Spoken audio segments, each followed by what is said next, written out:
Good evening, you're watching AWANI Tonight with me, Farhana Sheh. The Malaysian Anti-Corruption Commission, MACC, has frozen 41 bank accounts as part of its probe into the alleged misappropriation of funds by Aman Palestin. It also conducted a search at the charity's premises and obtained financial and operational management documents from the last 5 years. He said the accounts involving 15.87 million ringgit were frozen yesterday. The Commission launched an investigation into Aman Palestin last month in connection with alleged irregularities with the NGO's fundraising activities for Palestinians. Reports allege that stakeholders were dissatisfied with Aman Palestin's approach to overseeing donation collections. The Perlis Religious Authority has also suspended the NGO's fund collections in the state effective October 12, pending the completion of the probe. More than 9,000 new teachers will begin their service in schools nationwide for the 2024 school term. Deputy Education Minister Lim Hui Ying says the government is working to expand the workforce to address the issue of teacher shortages. According to Lim, the biggest teacher shortages were in subjects such as Bahasa Malaysia, English, Islamic Studies and Design and Technology. She acknowledged that many teachers were retiring earlier, resulting in an increased workload for existing teachers. Asked about the welfare and infrastructure facilities for teachers in rural areas following the case of a headmaster living in the school storeroom in Sabah, Lim said the Education Ministry had taken action to identify the cause of the incident. The COVID-19 situation in Malaysia is still under control, though the Health Ministry expects a slight increase in cases following the recent festive celebrations. COVID-19 cases increased by 28% last week to 2,305 from 1,801 recorded the week before. Sarawak saw the most cases reported with 143, followed by Selangor 136, Kuala Lumpur 119 and Malacca 117. However, the ministry noted there was a decrease in the number of COVID-19 cases that required admission to public hospitals to a rate of 2 per 100,000 cases for the week ending November 18th. While the utilization of intensive care unit beds is at 0.4% and usage of non-critical beds is at 0.7%. To reduce the risk of infections, morbidity and death, the ministry encourages the public to get vaccinated against COVID-19 with the first vaccine and booster doses, especially among those in the high-risk categories. The National Service Training Program, or PLKN, will not be implemented next year, but instead in 2025. Defence Minister Datuk Seri Mohamad Hassan says this is because allocations for the program were not included in Budget 2024. Kalau kita nak menggunakan kem wataniah seperti mana yang saya sebutkan sebelum ini, kita memerlu menaik taraf dulu kem-kem tersebut. One-off-nya Tan Sri, ada 13 kem wataniah di seluruh negara. Jadi perincian mekanisme pelaksanaannya Kementerian akan bersama-sama dengan semua pemegang taruh, terutamanya pihak NGO, masyarakat dan yang lain sebelum kita memuktamadkannya, mendapatkan kelulusan untuk menghidupkan dan meneruskan program latihan khidmat negara ini mungkin pada tahun 2025. For the time being, Mohamad said the Cabinet had approved for the Defence Ministry to carry out further studies on the National Service Programme. The Minister announced the revival of the programme last month, targeting youths who have completed their SPM examinations. Trainees would be selected on the basis of their year of birth, with a maximum age limit of 35. There has been repeated calls for equal allocation for the constituency development funds, and yet from one government administration to another, no tangible solution has yet been found. Undi 18 Star Mapile discusses what's causing the hold-up and why it's time for everyone to demand for reforms. It's really because it's political will, right? And because it's hugely beneficial for the government to deny equal constituency development funds to the opposition, right? That's the fundamental reality, right? Because whoever has money has power. Whoever has money has influence, and whoever has money is able to show that they are more meaningful and more valuable to the rakyat. So there is a huge incentive for anyone who is in government to maintain things as it is and therefore punish the opposition. So which is why you see the situation as it is. However, what we as civil society would have hoped is that in our current scenario where all parties, literally every single political party or major political coalition has had the experience being in opposition, right?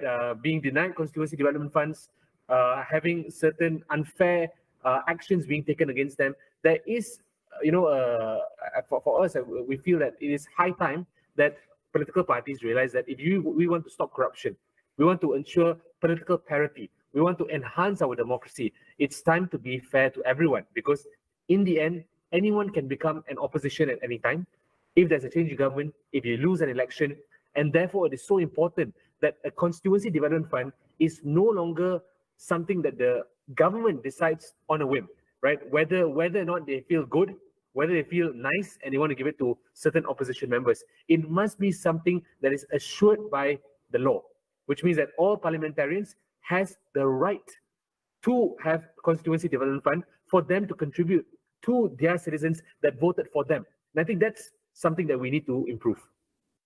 Tharma said the opposition, as well as the Rakyat, play a crucial role in moving the conversation forward.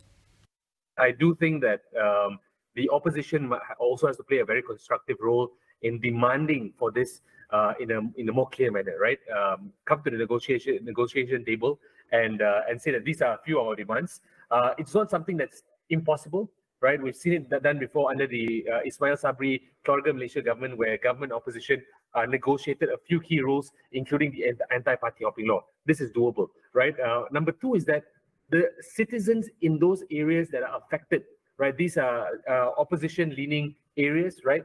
Nonetheless, they are still Malaysian citizens. They are still Malaysian voters. There should be a campaign by these voters to voice out, to speak up and ask, how are the allocations from the government being spent? Is there a annual report? Is there a yearly update on where this money is going to and who is benefiting from this? And is there transparency? Which contractors are being chosen? Are these contractors related to any political party, right? These things are all very important. So I do think that there's a two-pronged approach, one by the political parties themselves, but also by the Rakyat to drive this change. And I do think that this conversation must be made louder and more people must be engaged to ensure better transparency. We'll go for a quick break. Stay tuned for more.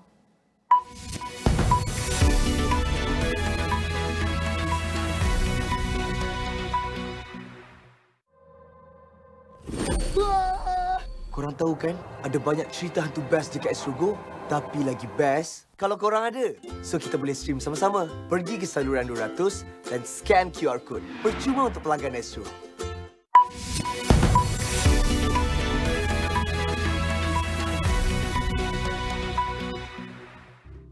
Human trafficking has claimed over 40 million victims globally. Malaysia is no stranger to the problem, with some extreme cases that have resulted in death.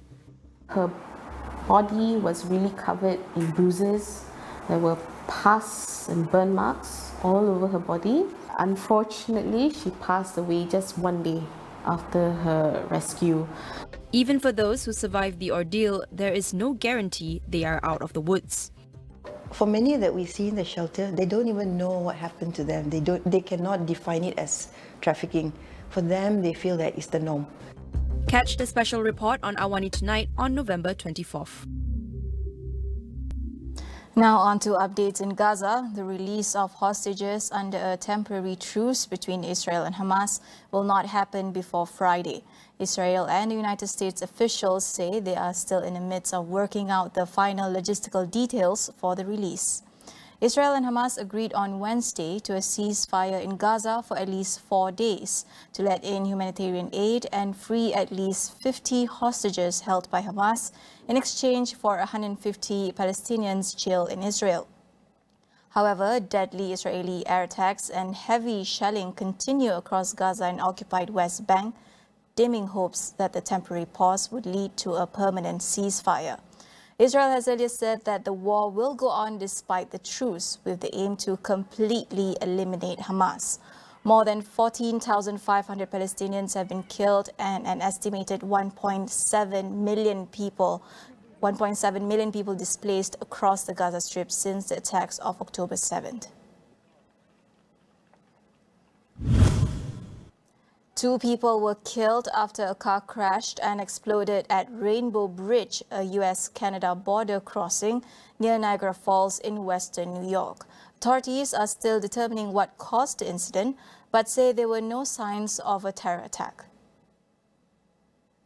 Videos of the crash caught on security camera showed the car traveling from the US side at high speed, hitting an object and flying into the air before crashing to the ground and exploding in flames.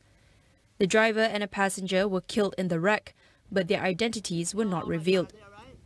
Following this, the Rainbow Bridge and all 3 other border crossings along the Niagara River were shut for several hours as a precaution. The FBI said a search of the scene revealed no explosive materials. The incident comes at the peak of US holiday travel on the eve of Thanksgiving celebrations. Far-right anti-Islam populist leader Geert Wilders has secured victory in the Dutch general election. According to the latest results, with almost all votes counted, his Freedom Party, PVV, is set to win 37 seats in the 150-seat parliament. The results put Wilders in line to lead talks to form a new ruling coalition. He has made a direct appeal to his political rivals to work together and could possibly become the country's first hard-right prime minister at a time of political upheaval through much of Europe. Left-wing alliance under former EU Commissioner Frans Timmermans came in second with 25 seats, followed by central-right Liberal VVD and the newly formed centrist party New Social Contract. Prior to the election, the 3 other parties ruled out taking part in a Wilders-led government due to his far-right policies. Over in Australia, more than 100 firefighters are tackling bushfires amid a rare spring heat wave in Western Australia. 10 homes have been destroyed in the city of Perth and several firefighters injured from battling the blaze in the northern suburbs. Temperatures in Perth were forecasted to reach 40 degrees Celsius on Thursday, with winds gusting up to 80 kilometers per hour. More than 1,000 properties in the area were without power, with reports of damage to power poles and other critical infrastructure. It is estimated that up to 15 square kilometers of bush and grassland have been burned so far. Authorities said they plan to open a COVID-19 quarantine center that was unused during the pandemic to house people displaced by the fires. After nearly 2 weeks of digging and delays, the rescue of 41 construction workers from a collapsed highway tunnel in northern India is nearing an end. Ambulances and disaster response teams are on standby to carry the workers to safety. The drilling of the final stretch resumed following a 6-hour delay after blades on the drilling machine were damaged. Once excavating work are done, the rescuers can insert and weld together pipes that will be the trapped workers' route to freedom. The men have been stuck in the 4.5-kilometer tunnel in Uttarakhand state that caved in after a landslide on November 12th. Authorities said they were safe with access to light, oxygen, food, water and medicines. The operation has encountered several delays and obstacles, primarily due to loose soil and falling debris. The tunnel is part of Prime Minister Narendra Modi's infrastructure project aimed at cutting travel times between some of the most popular Hindu sites in the country.